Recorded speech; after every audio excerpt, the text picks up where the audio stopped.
اللہم صلی علی محمد وعلی آل محمد۔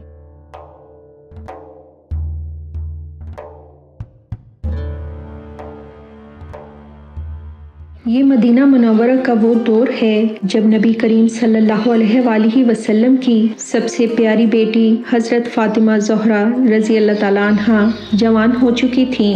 سادگی، حیا اور پاکیزگی کا یہ اعلیٰ نمونہ۔ لیکن کیا آپ جانتے ہیں کہ ان کی شادی کیسے ہوئی؟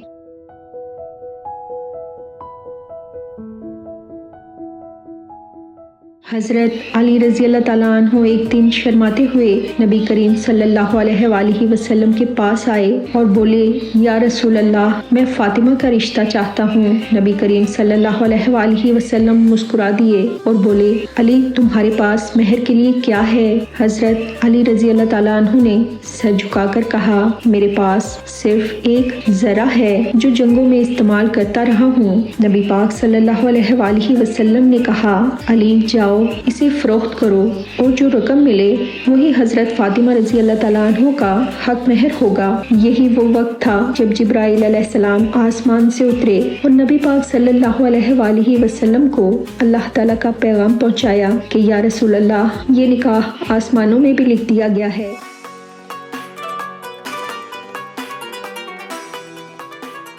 مدینہ میں ہر طرف خوشی کی لہر دوڑ گئی۔ نبی پاک صلی اللہ علیہ وآلہ وسلم نے خود حضرت علی اور حضرت فاطمہ کا نکاح پڑھایا۔ نکاح کے وقت نبی کریم صلی اللہ علیہ وآلہ وسلم نے فرمایا، اے علی، فاطمہ دنیا میں بھی تمہاری بیوی ہے اور جنت میں بھی۔ حضرت فاطمہ رضی اللہ تعالیٰ عنہا کا حق مہر صرف 500 درہم رکھا گیا، جو آج کے حساب سے انتہائی معمولی رقم تھی، لیکن اس میں اللہ کی برکت تھی۔ حضرت فاطمہ رضی اللہ تعالیٰ عنہا کا جہیز ایک چمڑے کا بستر، ایک مشکیزہ، ایک چکی، 2 چادریں، یہ تھی دنیا کی سب سے بابرکت اور سادہ ترین شادی۔ نہ کوئی مہنگا ولیمہ، نہ سونے چاندی کے تحفے، بلکہ صرف تقویٰ اور محبت۔ یہ نکاح ہمیں سکھاتا ہے کہ شادی کی اصل برکت سادگی، تقویٰ اور اللہ کی رضا میں ہے، نہ کہ مہنگے جہیز اور فضول رسومات میں۔ اگر آپ کو یہ کہانی پسند آئی تو اس ویڈیو کو لائک کریں، چینل کو سبسکرائب کریں اور زیادہ سے زیادہ شیئر کریں تاکہ سب کو یہ بابرکت نکاح کا پیغام پہنچے۔ اللہ پاک ہم سب کو سمجھنے کی